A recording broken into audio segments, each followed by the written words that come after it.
Started. Good morning. Thank you for coming here so early on a beautiful, sunny Sunday by Cannes. I think, like probably most of you, I'd rather be swimming. But since this is an educational session, I guess I have it starting in the morning. So my name is Panos. I always like to know who's in the room. So I guess my first question is, how many of you are either starting companies, have companies, or are in general aspiring entrepreneurs? Okay, great. And then, I don't know, what does everybody else do? Shout out. Artists, okay. I guess I'm in a music conference, so how many of you are artists? Oh. Okay. I guess everybody else is just curious about entrepreneurship. Cool. So I'll just walk you a bit through what we'll talk about. I'll give you some background on who I am and why on earth I'm on this stage. We'll talk a bit about the company that I started, Sonicbits, and my journey in starting a business and going through the whole cycle of growing it and ultimately selling it. And then I'll tell you a bit more about what we're doing at Berklee College of Music, or I am the founder of a new entrepreneurship institute called Institute for Creative Entrepreneurship, or BerkleeICE. I am affectionately known as the Iceman over at Berkeley, which is an oxymoron since I'm the least icy guy on the planet. I was originally born in Cyprus, hence the lack of iceness. Yes, this is more my indigenous climate than Boston, which is where I live. I moved to the United States in 1991, which is, I guess, a long time ago. Went to Berklee College of Music to become a guitarist, and I think I learned my first entrepreneurial lesson in my pursuit as a guitar player, which is, fail quickly. So I realized that I was just not that good. I decided to do music business, which was at the time a brand new major offered by Berklee.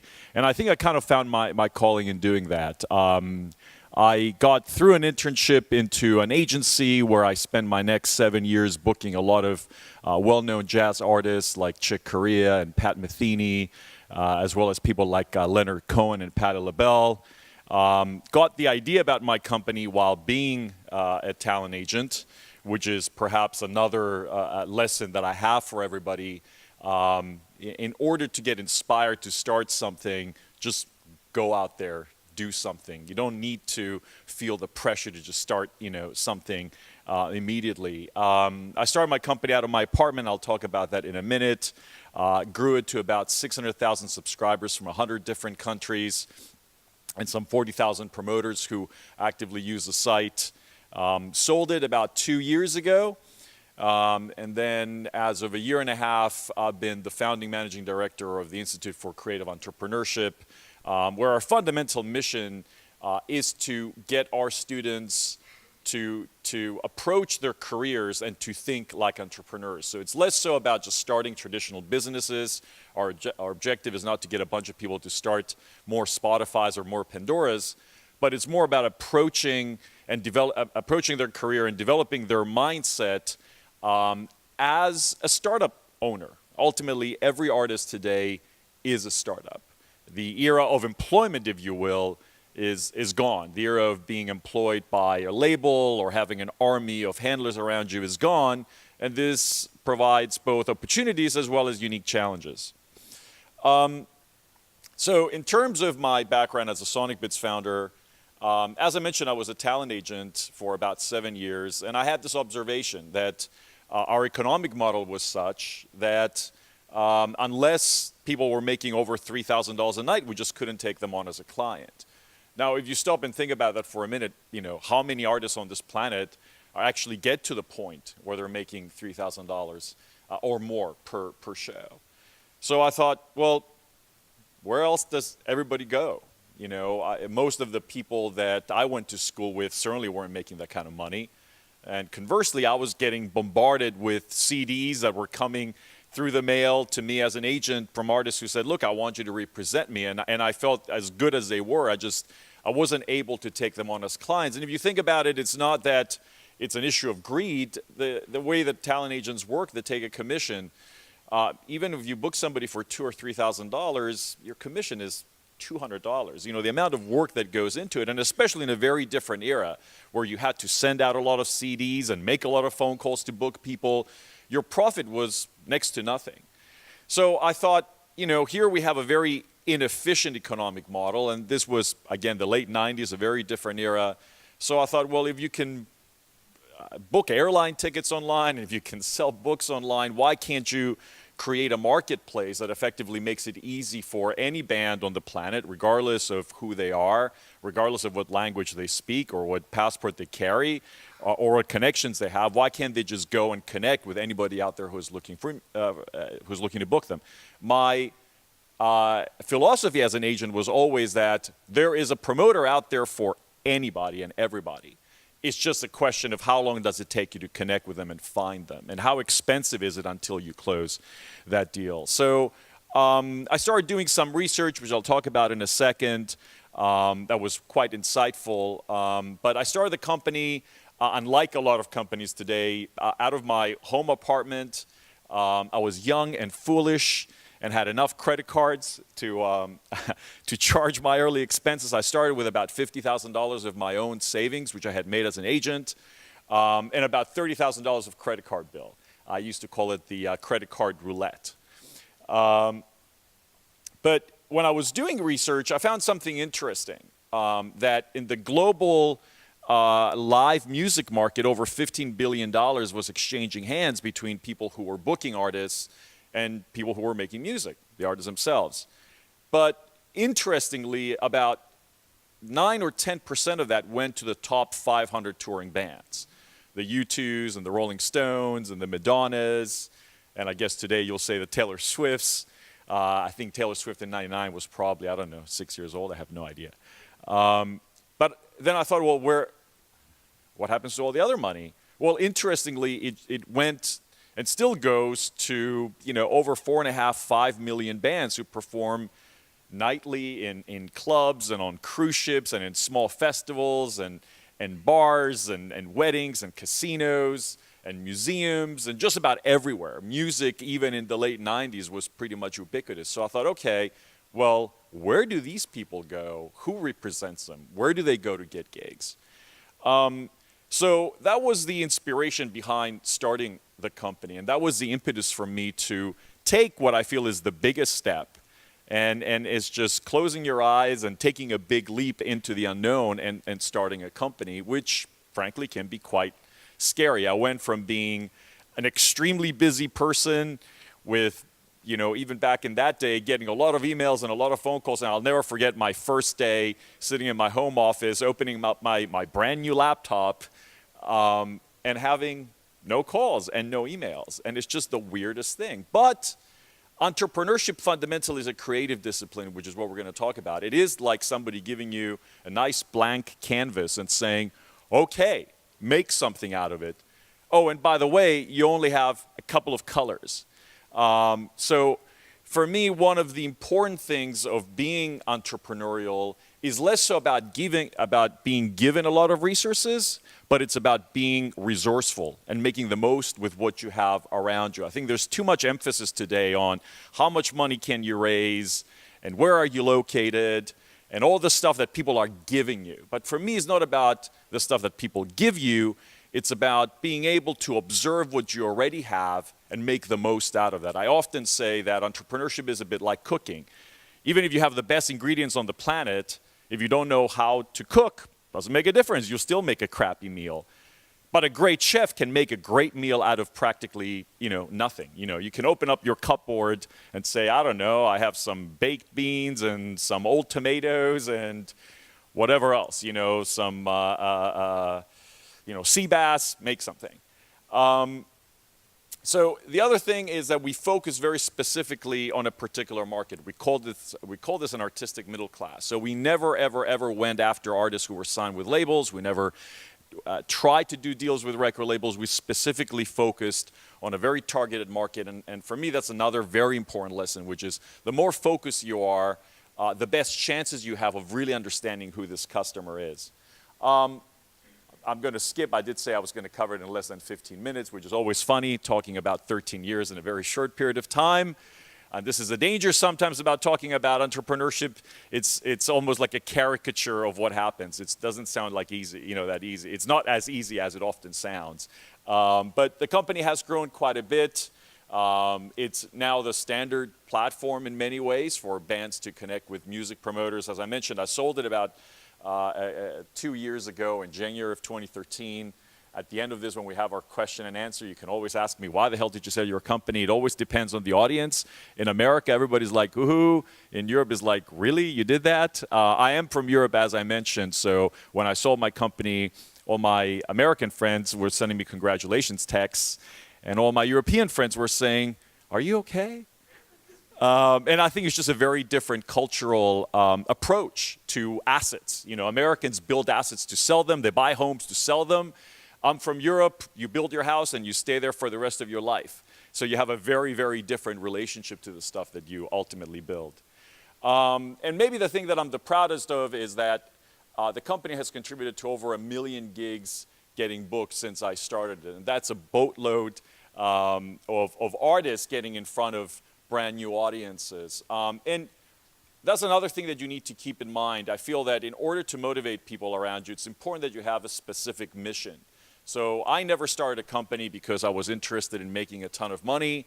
I started a company because I had a passion for making a difference. And that is very, very critical because frankly, if you want to make a lot of money, there's so many easier ways in life to do that than starting a business. I mean, there's a bunch of casinos right along the Croisette. You can go and gamble. You can go and work for somebody else. You can get a law degree. You can get an MBA. You can do all the fancy stuff that people who go to fancy colleges do. But not when it comes to entrepreneurship. I say the second craziest thing to joining a rock band is to actually start a business, which is why I think that musicians are in many ways the prototypical entrepreneurs. So some of the lessons that I learned along the way, as I started saying earlier, follow your passion, not where the money. I never understood this concept of, you find some magazines, 101 ideas of companies you need to start today. I never started it by saying, where can I make money? I started because I was driven by my desire to make a difference, as Steve Jobs says, to put a little dent on the universe. People obsess about their ideas. Ideas are a dime a dozen. Being in a situation right now where I get pitched ideas all the time, I keep telling people, who cares? It's about you. People don't invest in ideas. People invest in other people because what makes a difference between a company going somewhere or not going somewhere, it's not how good an idea is ultimately who is behind that idea. So successful investors, frankly, often just want to understand who's the person behind it more so than what kind of patents you have. Simplicity always trumps anything else. As I mentioned earlier, it's about focus. It's about keeping things simple. For years and years, people would come to me about Sonicbits and say, man, that's so obvious. And I'm like, yeah, the best ideas on the planet tend to be obvious. I mean, even with the smartphones we all use or any other innovation, you always look at it and say, I can't believe nobody else thought about this before. It's simple, it's instinctive. Business plans, yes, they're important, and I highly recommend them. It's maybe the number one question that I get from my students today, should I write a business plan? I actually do not teach them how to write business plans. I couldn't care less about teaching them that. There's 1 million resources online. You can go and find out about that information. A plan is important because it helps you think about your idea, and it helps you drill it down and clarify some things. But to paraphrase a very famous war general, von Clausewitz, the first casualty of war is the battle plan. So unless you're nimble, unless you know how to course correct, unless you're improvisational, which is another advantage that musicians have when it comes to starting businesses, frankly, you'll go nowhere. This is my favorite piece of advice that I wasn't smart enough to give it to myself, but somebody who started a famous company up in the United States called Newberry Comics gave me this advice. And he says, if you're the smartest person in the room, you're probably getting really bad advice. often when you're younger, you just have this insecurity of wanting to be the coolest person and the smartest person. I think if you're running a company, you feel the need that you need to have the answer to every single question. You feel that that's what your job is. You put together boards of advisors, but you're always so busy talking that you're not sort of receiving the information that they give you. But it's really absolutely critical that both the team you have around you and your advisors that are fundamentally more knowledgeable and smarter than you are. You should not give in to this insecurity of needing ultimately to impress people. It's more important that you have people who are knowledgeable, who know what they're doing, and can give you good advice. And you have to be humble enough to listen to it. And often, you'll find their advice to be counter to what you're thinking. Some of the best advice that I got at the beginning, I rejected it. And then I look back a couple of years later, I'm like, that person was right. They knew more than me, but I didn't have the humility to sort of take it. I don't know about who from this audience is from the United States? Okay, I don't know, less than a third. Well, in America, people love to say, oh man, it's business, it's not personal. It's actually a line from The Godfather, I'm pretty sure, which is one of the greatest movies of all time. But on the other hand, probably ruined hundreds or if not thousands of male entrepreneurs who think they're Michael Corleone, but they're not. But that's the biggest load of crap I ever heard in my life. Business is all about relationship. It is personal, whether it's your relationship with your employees, whether it's a relationship that you have with your spouse who's going to support you through ups and downs, whether it's a relationship you have with your partners, with your customers. I never sort of believe that just because I employ people, I should not have close friendships with them. It didn't mean that I was not able to make difficult decisions when I had to do them, but people go to work every day and they work with a bunch of other people. I say that's why it's called a company, because you do it with a bunch of other folks. So it's absolutely critical that you keep that in mind, that fundamentally the most important thing in building a business is building relationships. Some people like to call it networking. I think it's way too fancy a term. I hate the term networking. I don't know what it means. I know there's a networking room and there's networking parties and there's networking this and networking that. I don't know, it just feels way too transactional to me. I'd rather go in a room and say, can I make a bunch of friends? Can I develop nice relationships? Can I go out to coffee with somebody and have a meaningful conversation about how I really would have liked Juventus to win last night instead of Barca? That to me is much more fun than saying I'm going to go and network. I'm talking about football because it's my other great passion in life. And I cannot tell you how many business relationships I built off the fact that I'm a big Arsenal fan and people will email me, and I don't think I've ever not responded to an email that has a subject Arsenal, coming to me. But if the subject was whatever, I need money from you, screw that. Who cares? That's transactional, But people crave relationships at the end of the day. Keep in mind that you have to keep upgrading your skills all the time.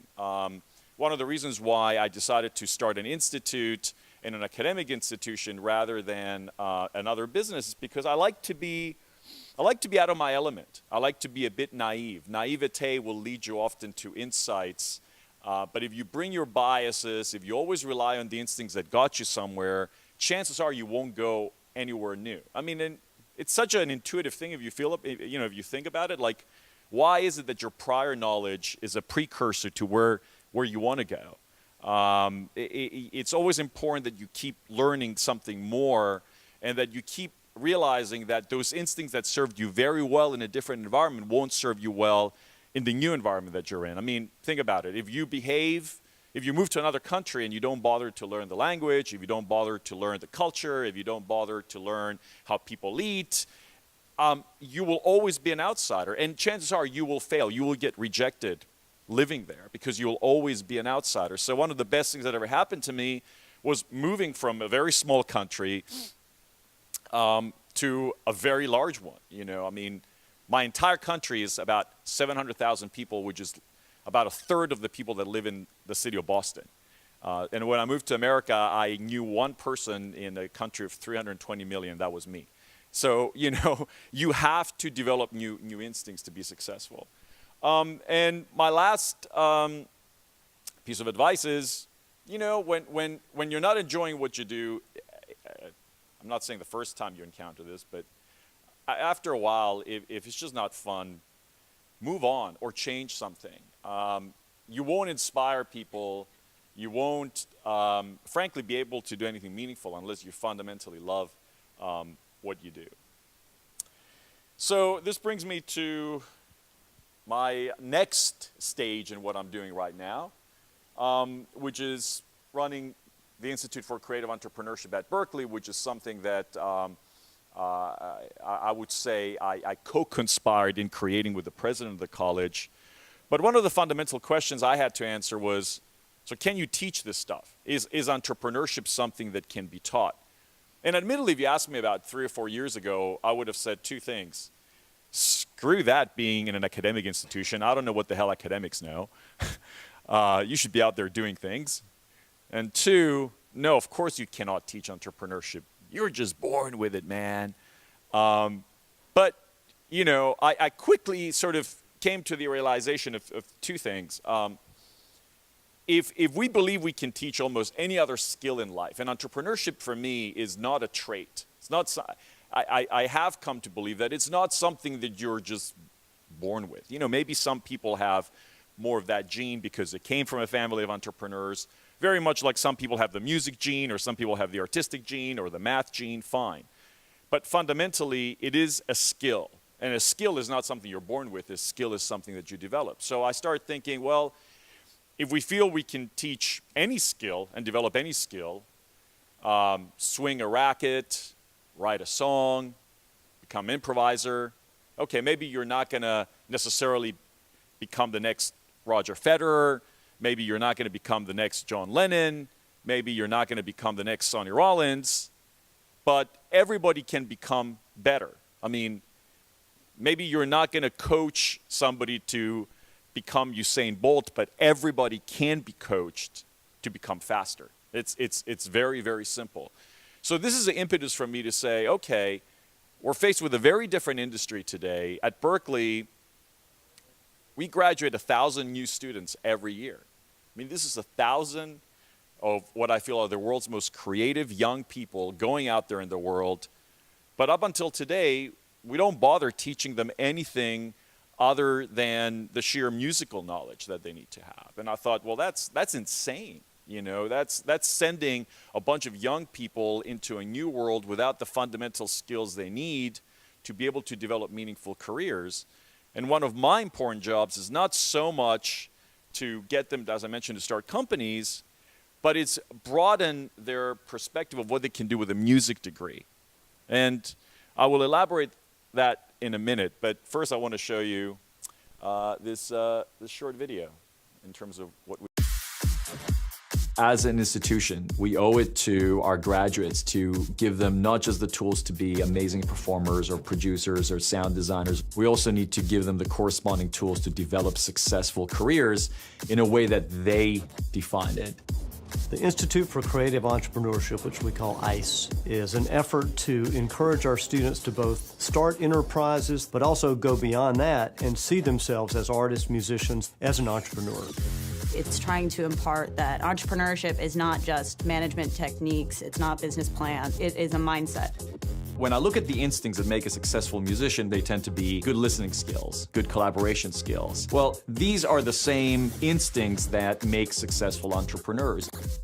The first course that I wanted to introduce is called the Startup Lab, because we fundamentally believe that innovation comes through collaboration. I reached out to Ken Zoller at MIT. The Startup Lab, it's less about having one brilliant idea. Rather, it's about what it means for you to be the founder of a company and try to bring your vision to fruition.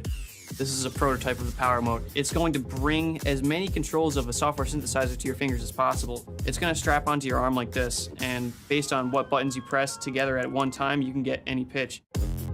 Arriving to Berkeley, it was really sad to see that I was the only Bolivian, so I decided to do something and make a difference. Bolivian Sons to the World has the main goal of creating scholarships for Bolivian people to go to the best artistic schools around the world. This is telling you what your friends are listening to, who they're listening to, and what they think is cool. My current project is an app called Beatlists, and what we're trying to do is just reinvent internet radio. Every time your friend plays a song, it broadcasts the song, and then who they're listening to.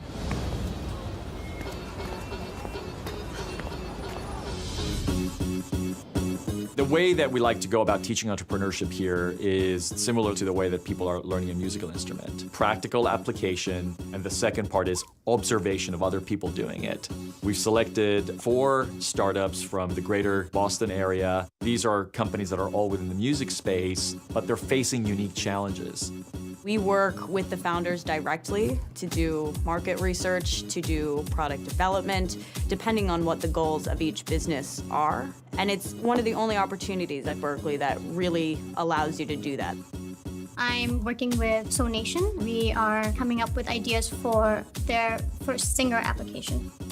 Once a week, I meet with our team at Berklee to think about what kind of things we should do next in the project. What population are we going to be targeting next? What's the best way to approach this?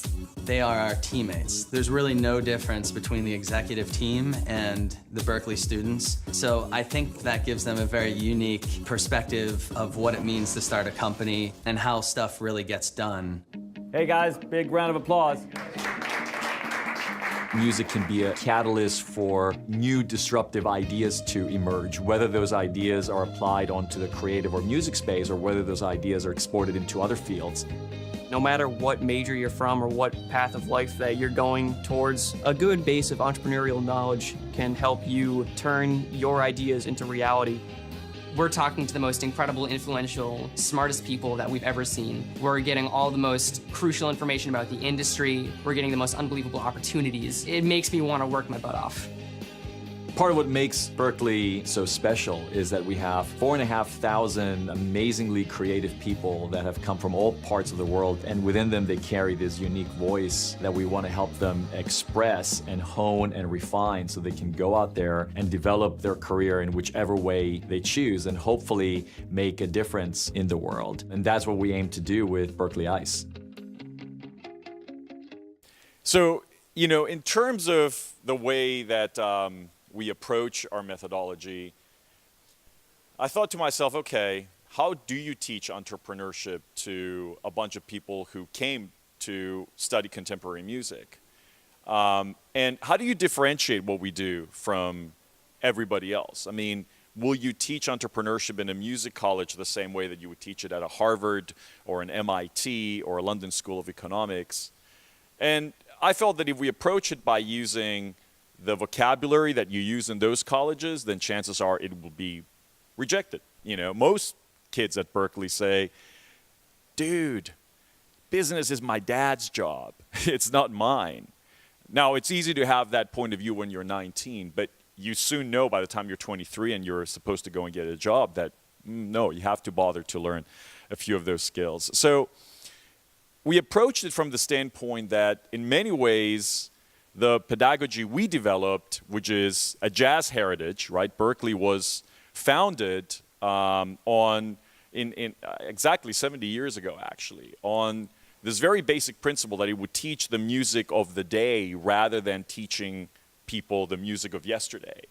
Berklee is not about teaching you how to interpret other people's creations, but it's about inspiring you to develop your own creations. And maybe that's a fundamental difference between what we call our college, which is a musical laboratory, rather than a traditional music conservatory. We don't care about conserving anything. We care about breaking new ground. So I thought, okay, this is for me a chance for innovation.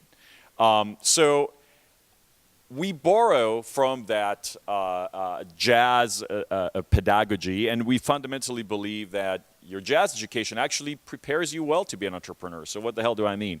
Well, and admittedly, this is not just true for jazz. It's true for any creative person or any musician. First, you have to learn how to listen.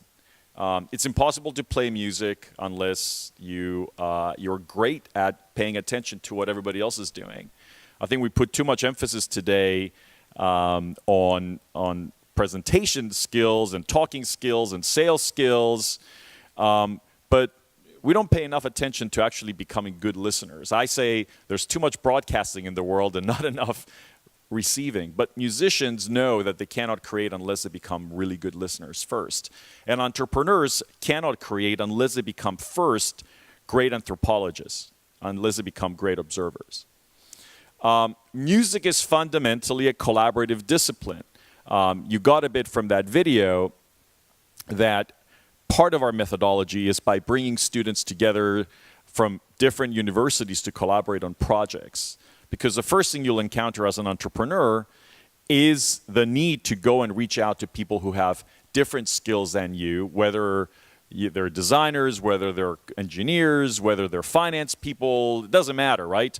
You have to make a team of very different people come together and create a common outcome. And that's what music does. That's what musicians do instinctively. They just bring a bunch of people together. You know, for those of you who play music, yeah, you know, your drummer's mind and your lead singer's mind work very, very differently, and they have very different needs, and that's what a company is all about. The other thing is, in jazz, we have this concept of knowing when to take the lead and knowing when to comp. Oops, my presentation is acting up. So what's comping? Comping is basically after you took the lead, you sort of step back, you know, you jam and somebody else takes the stage. And this is important in entrepreneurship. You need to know when you actually are supposed to take charge, take the lead, but when also to step back and give somebody else the space to develop. You have to always remember that very much like a band is not about you alone, right? It's about the totality, it's about the whole, it's about the experience fundamental of the audience that's listening to you. You know, the people sitting in the audience couldn't care less if your solo is amazing. They just care, did I have a great time? It's the same thing with a company. They don't care how virtuosic your code is or your sales pitching is. They care, does this product work for me? So knowing when to give space to somebody else to develop is really important. I'm going to put this down because it's really acting up. Man, this is the most sensitive thing ever. The other thing is experimentation. We have a saying that, you know, you don't need a great idea to start a company, but you do need to start a company to get a great idea. And I know it sounds counterintuitive, but I'm going to keep going back. I'm insisting on these points. I don't know why it keeps changing on me. But what does this mean? Unless you try different things, you know, like when you start playing any piece of music or when you're jamming with a bunch of people, you know, you try different ways of coming to a particular outcome. You continuously experiment, and you know that the way to innovate is by just trying different things. If you're cooking something, well, you experiment with different ingredients. If you're writing a piece of music, you continuously experiment maybe with different sounds, different instruments. It's the same thing with starting a company. You just need to experiment with, you know, bringing different people together, trying different products, trying different approaches. The next point is learning how to be comfortable with failure. I cannot stress this enough. I often tell my students, when you pick a musical instrument the first time, what happens? I mean, you sound terrible. You have no expectation that somehow the first time you ever picked up, I mean, how many people here play a musical instrument or have played at any point in their lives? And almost all of us, right? It's just part of our education. I don't know about you, but I sounded terrible the first time that I picked up the mandolin, which was my first instrument. I mean, you know, I got depressed because I thought I was going to sound great and I sounded terrible. But what happens? I mean, I never knew that kid at age 5 that picked up the mandolin would ever go to a music school and get a music degree. But I just kept trying. And I think this is a fundamental point of entrepreneurship. You just have to keep trying. You have to accept the fact that failure is a critical learning process to getting to where you want to go. But for me, traditional business education is almost teaching us the opposite, that it's all about, you know, planning, writing, and then if you're lucky, you know, you release a new product and, man, sorry about this, you release a new product and people love it. It doesn't work that way. Unless you experiment and you learn through failure, you will never come up with something that people love. That's why in technology we have what they call prototyping. And in music, you know, you go with a prototype of a song in the studio and then you work until it sounds better. The next 3 points are musicians know how to balance structure with ambiguity. Jazz is about creating an environment where there's some structure. It's called chord changes. But then within those chord changes, within that structure, people have to learn how to express themselves. And your job as a band leader is to give them space to express themselves. And business is very much the same way. It's not a command and control approach. Again, a lot of people will say, oh yeah, business is like being a classical music conductor. It's about this, I don't even want to call them a benign dictator. They're a dictator, right? And they tell everybody exactly what to play and when to come in. Business in the real world doesn't really work this way. I mean, certainly not in 2015. It's not about dictating anything to anyone. It's about providing conditions for them to express themselves and giving them the rules so that they can grow themselves and develop, again, go towards a joint outcome, something that together becomes far greater than if you were an individual.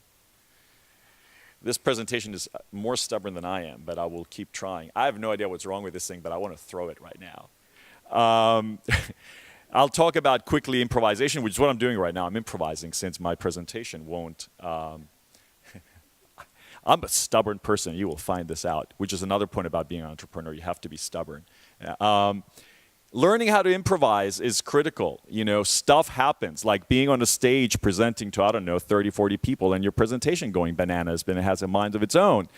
You have to learn how to improvise. And in business, just like in music, how often have you been on a stage and things go wrong? If you can't recover from it, you're screwed. I mean, you can't just say, I'm walking off a stage. Maybe you're Axl Rose or something, you can do that. But in business, things go wrong, whether it's during presentations or whether it's, after you launch a product. Things happen.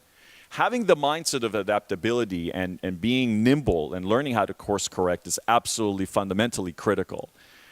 And then the last thing that I love about jazz, and one of the things that we teach our students, is to consciously learn to unlearn. What does this mean? Well, if you read about famous jazz artists, like people like Sonny Rollins or John Coltrane, they never played the same solo twice, ever.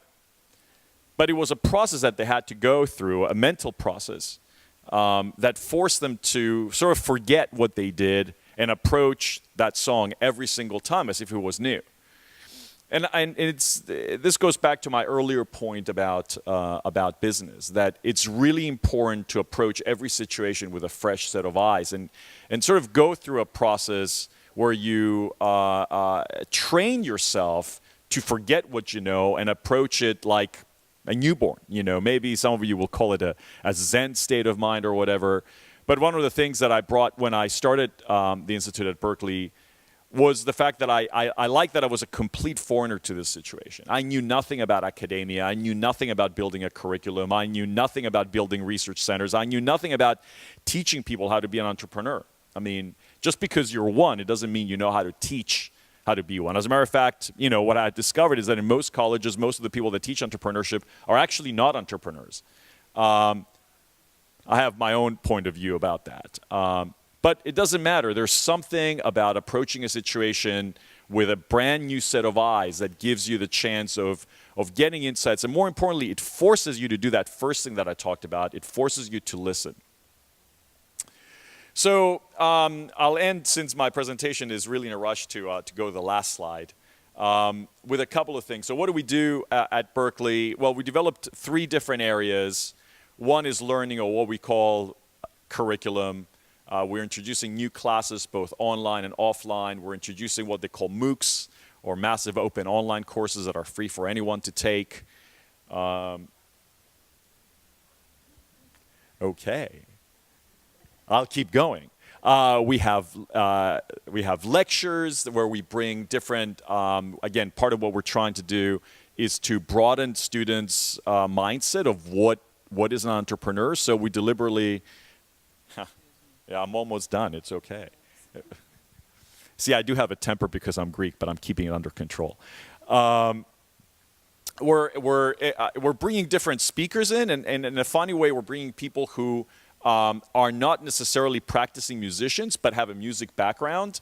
One of the things that we don't talk enough about is how many successful entrepreneurs actually are musicians. I mean, do you know that the co-founder of Apple is a musician, Steve Wozniak? Or do you know that the co-founder of Microsoft is a musician, Paul Allen? I mean, you can go through the list of successful musicians, or some of the people that I brought at Berklee, like Paul English, who's the founder of a company called Kayak. So part of what we're doing is actually bringing people who have a music background but didn't necessarily choose to pursue a music career, because we talk a lot about how their mindset has influenced the way that they approach their business. And many people will say, oh man, I only hire musicians in my tech company because they know how to collaborate, or musicians are great coders. Who knew? Because there's so many commonalities between writing code and writing music. You know, or they'll say, I love musicians because they're often great at presenting. You know, presentation skills are critical. Well, if you're a musician, you get up on a stage, you're dialoguing with an audience, right? You're presenting an argument that you want the audience to buy into. That's what makes a great show. You all become, it's not about the stage and the audience, the whole room becomes one. And that's when you know you have a successful performance. That's what is a successful company, fundamentally, when you have an entrepreneur dialoguing with their customers through a product, and they become, you know, one. Their interests are joined. It actually now goes to the next one. The other thing we're doing, we started a research center. For an industry that's been disrupted so much, like the music space, I mean, you know, in medicine or in other areas, you have all kinds of collaborations between industry and academia and government to come up with new solutions. I think it's completely insane that you have an industry that's gone from $40 billion to $15 billion, but yet nobody's bothering to say, maybe we need some new insights in this business. I mean, if this happened in any other industry on the planet, I mean, can you think if the global automobile industry fell by, you know, 3/4? I think, you know, governments would be up in arms, you know, and people would be, I don't know, rebelling.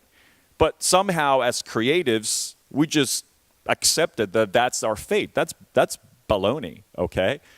So part of what we're doing at Berklee is getting our students to ask big questions. I think everything in life starts by not learning how to answer questions, but it's learning how to ask questions. And for me, too much of education is focused on kids having the right answers, which is crazy. And the right answer is usually whatever your lecturer tells you. I mean, who the hell is your teacher to tell you that that's the right answer?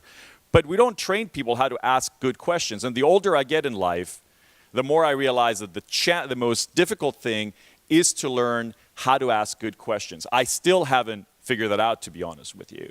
But part of what we're doing there is getting students to ask big questions, which if you saw our presentation a couple of days ago around transparency in the music industry, you know, we ask ourselves a basic question. Why isn't the industry more transparent?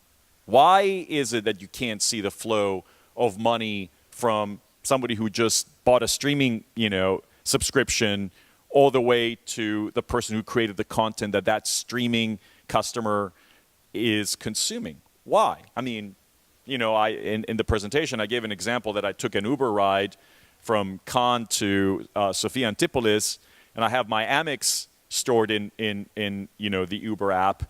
And the minute the Uber car left me, you know, dropped me off, I got a text from Amex saying, hey, you just spent, whatever, 21 euro. I mean, think of the complexity of that transaction. Why isn't it that the minute that my song is consumed, I can't get an answer, okay, you just earned, whatever, 0.006 cents from this. Why not? And why shouldn't that money come to me not in 2 years or a year, but why shouldn't it come to me in a day? I mean, sometimes the most obvious things in life come by asking simple questions and people saying, I never thought of that. So that's part of what we're teaching our students to do. And then the last thing is developing a network for them that they can hopefully rely on in order to be able to develop their ideas. And again, for me, an idea doesn't mean I'm starting a new business. An idea is, how do I approach my career differently? Or what do I do with an education that I got, that I spent $250,000 getting, but I get a degree in music, and is my only choice becoming a performing musician? And you're saying, No, you have all these different things you can do. Or if I'm a performing musician, can I look in places and can I develop a career in places where other people are not looking? So, we tell our students, I know people who are making a ton of money now composing music for online courses, at MIT. Go figure, We live in an era where there's so much opportunity, we just have to train ourselves. And I keep talking about students, but this could be, we're all students, right? It's about training ourselves to look where others are not looking. And just like asking good questions, turning our eye and training ourselves to look for opportunities that are in areas that are hidden is something that I feel we don't do enough, and a fundamental skill, I think, in, again, developing this entrepreneurial mindset. So since we have about 15 minutes left, I want to make sure that I open it up for questions, but I say that the music industry used to be about a hipster and a hustler. It used to be about a Tom Parker and an Elvis Presley, or a Peter Grant and a Led Zeppelin, or a Brian Epstein and the Beatles, or a Miles Copeland and the Police. I can go on and on about this. And you probably all know the performers, but you don't really know the managers, but that's a different story. But today, and I know that the theme of this conference, I think, is convergence, isn't it? But today, for me, it's not just about being a hipster and having a hustler, but you also need that last part. That's the hacker. It is about combining these skill sets of technology, creativity, and business in order to develop both a meaningful career, but also a meaningful business. Thankfully, creativity is something that is being newly rediscovered by the business community out there, and they're valuing it in a way that I think 5 or 6 years ago you weren't hearing enough. There was a lot of talk, and still there's a lot of talk in America about teaching everybody how to learn how to code, and I guess they wanted to make everybody an engineer. But thankfully now there's a renewed conversation about teaching people creative skills, because as I'm hoping my presentation sketched out for you, entrepreneurship and innovation and building businesses in whichever sector is fundamentally, for me, a much more a creative-oriented discipline than it is the analytical discipline. And business, for me, is not about spreadsheets and balance sheets and projections and business plans. It is that, but that's like relegating music to a bunch of notes and scores and and music stands. It's not that. It's a lot more. It's about expression. And business is fundamentally about expressing yourself, and then hopefully finding an audience and developing that dialogue and that commonality of purpose. I'm hoping you guys will have some questions. Otherwise, it will be a fairly quiet 15 minutes. And always the first question is the toughest, and I just like to just pick people from the audience. Yes? You mentioned playing credit card roulette, not credit roulette. Credit card roulette. Credit roulette would ruin my credit record, which in American is a terrible thing. Well, what gave you the faith or the push to think your idea was good enough to I was a play zealot. this? You know what a zealot is? Is somebody who's like crazy. And I say that getting an idea for a business or for starting an entrepreneurship institute, which, one is a for-profit thing and the other one is purely giving. Frankly, I never distinguished the two. I just wanted to create something, but it's the same thing as kind of falling in love. It is. People are like, how do I know I have a great idea? Or how do I know I should start? I'm like, I don't know, you just know it. Like, how do you know if it's the right person, Like you guys, I don't know, you just know it. You just have this, that's all you think about, it's all consuming, and you have faith. Arguably, getting married to somebody takes a heck of a lot of faith to say, I'm going to spend the rest of my life with this human being, Partially it's naivete. You have no idea what's going to come. You have zero idea, right? And we're all presented marriage as this beautiful thing, and it is, but then there's also a lot of ups and downs. It's the same thing with the business. I would argue that actually speaking about marriage is every bit as risky a financial decision you make in life, as starting a business. I mean, it is. Who you marry dictates a lot what you make of yourself. If they're not supportive, you're screwed. End of story. Who knew that you guys would be coming to a marriage counseling seminar in the morning? But, we have to wake people up. Yeah, you had a question. And yes, I'm happily married with baby twins. So it is possible to have babies and start something new. Congratulations. So I have a question. You said that entrepreneurship is a lot about learning and failure. So what was your biggest failure and what was your learning out of it? Oh man, I failed all the time. Several failures. I hired wrong people.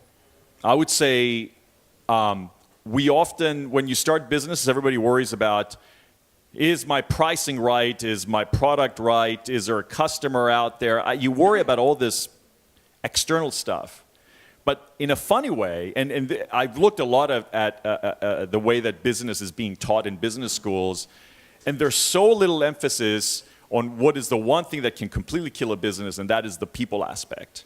I've hired wrong people. I probably sometimes, fired too slowly. I made decisions around borrowing money, but not fully understanding what that meant and how, I know it sounds fairly intuitive. You borrow money, you have to pay it back. That's so simple. That's so much more simple than the way that it works in business. I was too command and control when I was younger.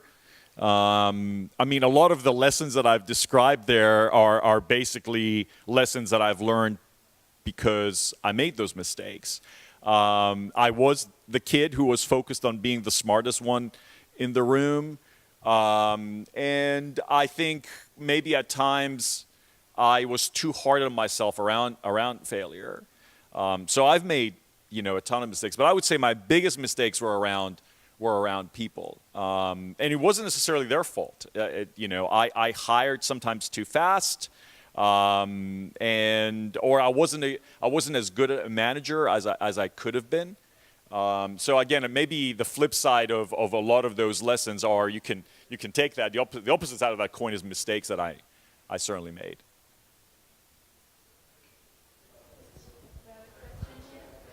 More questions. Yeah. Excuse me. Oh yeah. Okay. My question is in regarding your background. Maybe I came very late here because I was in another session. I am in the education business as well. So I would like to learn a little bit more about your business in terms of education, where, how, just briefly, if you have done before. Really quickly, because the people who are here heard it. My background, I went to study music. I ended up studying music business because I wasn't that great in music. I started a company that I sold, and now I'm running this Entrepreneurship Institute at Berkeley. I ran the company for 13 years, a company called Sonicbits. Okay, thanks. That was an easy answer, by the way. Yes. As you say, music is all about collaboration, and so is business. And you made quite a bit of mistakes when it comes to choosing the right people. So who were the chief collaborators in your venture? Who were your drummer, who were your bassist, and who was your lead guitarist? That's a great question. Your collaborators both change and get added on as you grow. So, and they're almost never... It's very rare that your collaborators remain consistent from the start of a business to, I don't know if there's an end, but, if you sell your business to the time you sell it, if you continue growing your business to the time that it is right now. It's sort of similar as musicians wanting to collaborate with different producers to get a different outcome, right? And in many ways, because I was a musician, I always approached my business development as if the people that I was surrounding myself with were almost producing a new album every time. And if you think about the thing of being a musician, every album that you put out is a new collaborative product, and it's in a constant evolution of what you're doing. And you never want to the next one to sound like the one before that, and you always feel the next one is going to be the best one ever. And by the way, that optimism is so important in being an entrepreneur. This belief that tomorrow is going to be better than yesterday is what propels you to get out of bed every day and do it.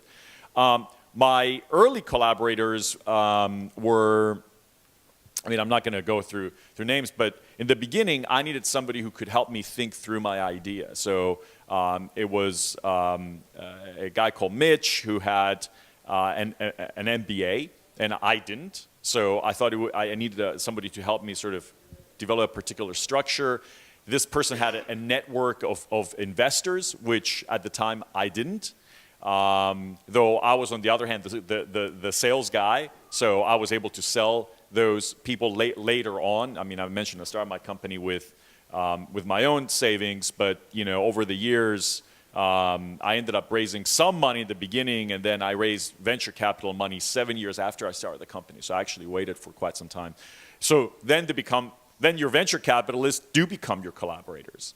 They're not just people who just give you money and say, see you later. I mean, they become a critical part of your business. So thinking through who your investors are is a critical part of the partnership process. Don't underestimate that. They are partners. Never mistake them for anything else.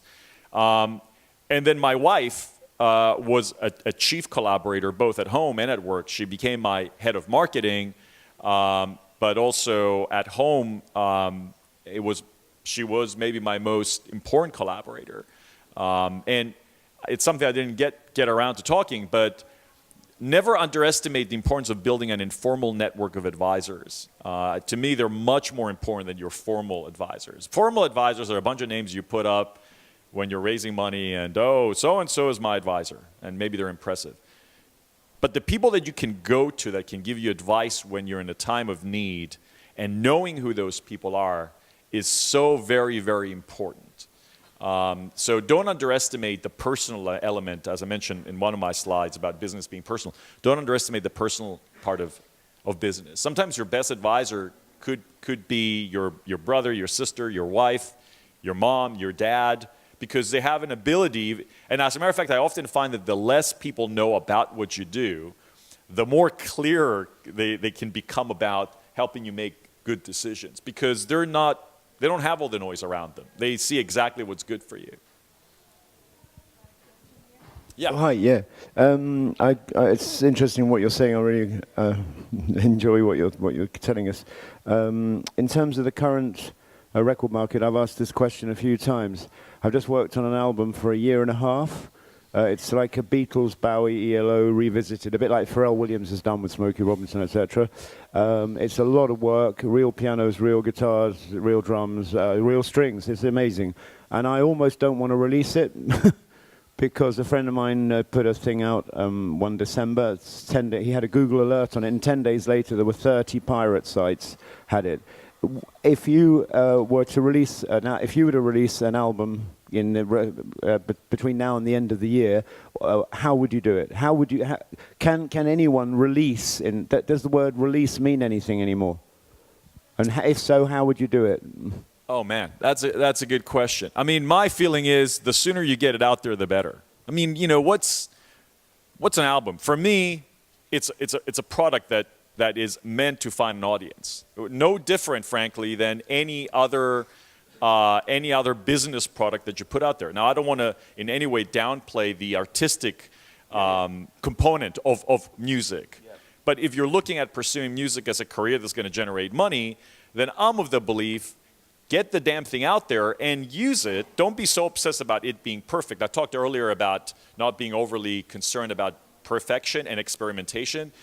So if you approach an album as a means of engaging an audience and then inviting that audience to actually dialogue with you and give you back information, and they become co-collaborators or they become co-creators with you of where you're trying to go, that's a far healthier approach than maybe an approach of a very different era where we were obsessing about release dates, where we were obsessing about leaks, I think the worst thing that can ever happen to any product on the planet, it doesn't matter what it is to never, ever, ever find an audience.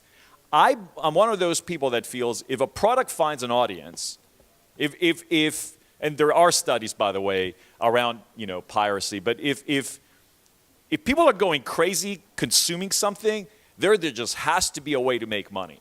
I think that it's a business model problem, not a consumer need problem or desirability problem, right? So when you look at anything that you're doing in life, think of it as, three sort of areas. It needs to be first desirable. People need to care about it. It needs to be feasible. You need to be able to deliver and do something. And it needs to be viable. That's the business component of it. But I always start with, is something desirable? If it is desirable, and I don't want to turn this into a huge music business lecture, but for me, that's why the future of the industry is bright. Because music is still very desirable. We just need to make it viable right now. And it is feasible, right? I mean, we're able to deliver more music to more people cheaper than ever before in the history of humankind. Then why can't we make money from it? I just think that our business model needs to evolve, and that's what we're all here busy trying to come up with. Okay, just to follow up to that, I totally agree with what you say. It's not that I feel precious about our artistic creation, it's that I feel it took 1.5 years of our time and money. That's what I'm pissed off about. I'm not saying it's Sgt. Pepper's Lonely Hearts Club Band. Yeah. What I'm saying is, though, there seems to me at the moment that you just have to give it to YouTube, which has been called the king of free.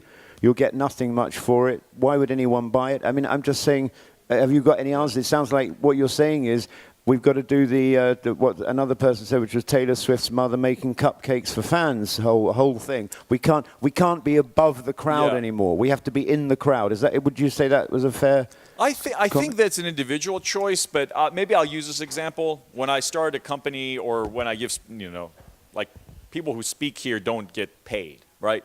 They speak here because everybody has a reason for coming here. I don't know what it is. Some of them are promoting a company. Some of them just want to give back, but everybody has a purpose for coming here. So even though you're actually paying to be here and you're playing in front of an audience, you're hoping that somehow you will get that return back in one way or another. And I think it's the same thing with music. Now, I may have said to Midem, I don't give two damns. I actually get paid a lot of money to give a speech, which I do in many ways, okay? So pay me. And they could have said no. Okay, so that way of monetizing, my appearance here wouldn't have happened. Or you could take a different approach. I'm giving something for free, and then I'm hoping that somehow, somewhere, the universe is going to repay me back. Now, I'm not saying you just get down on your knees and you pray for that stuff to happen. I think you have to have a plan. But that's an individual choice, very much like charging a fee to give a speech or giving a speech for free is an individual choice that people make. Now, if it cost me $15,000 to fly to Midem and give this speech, then maybe I'm foolish to not charge for a fee, right? So if I'm spending a lot of money creating an album, then maybe I should consider charging something for it. I'm not one of those people that feels recorded music ought to be free. I think it should be subject to, individual discretion. Do I have time for one question? Am I done? Done? Okay. Okay, I guess I have time for one more question. See, you have to make me up the fact that my presentation was all screwy. That's the other thing about being an entrepreneur. You have to find opportunities and ask for stuff. Yes. Hello. This question better be amazing because it's the last question, and I just spent a lot of emotional capital for this. There is no pressure. Yeah. My name's Wazzy Brewster. I run a music education charity for the last 21 years, and I love the way that you talk about entrepreneurship.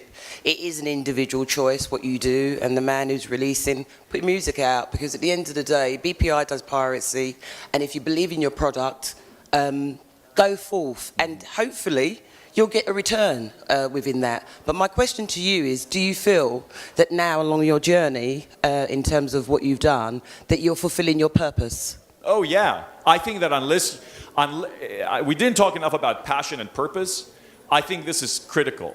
Passion, purpose, and making money from what you're doing is important. I'm not one of those, crazy people that feel just do things and not worry about making money.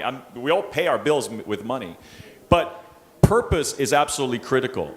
Frankly, one of the things that I'm hoping to teach to our students is how do you align your passion in life with your purpose, and what you want to be, what you want to leave behind. Because we're all gonna, hopefully, we're all motivated by leaving something behind, right? So without a doubt, if I wasn't feeling that I was fulfilling my purpose, why on earth would I be, in many ways volunteering to do something? And I'm also not 95 years old. I'm a pretty young person, so I could have gotten and take another job. So it's part of my expression, and it's part of what fulfills me. And I think it's true for whatever you're doing. If you don't feel fulfilled, and sometimes it takes us too long to figure out we're not being fulfilled anymore about something that we used to love. And that's why I said in one of my slides, if you don't love what you're doing, if you're not passionate and you don't have a sense of purpose in terms of what you're doing, then it's time to, move on. I don't know if life is long or short. I do know that life is really precious, so you better do something important with it. Can I get a copy of your slides? Yes, I think, doesn't Midem put the slides up on? Yeah, I think Midem puts it up. And if not, you can email me. I'm just Panay@berkeley.edu. PPANAY at berkeley.edu. Okay. Awesome. Thank you very much, everyone. Have a great day.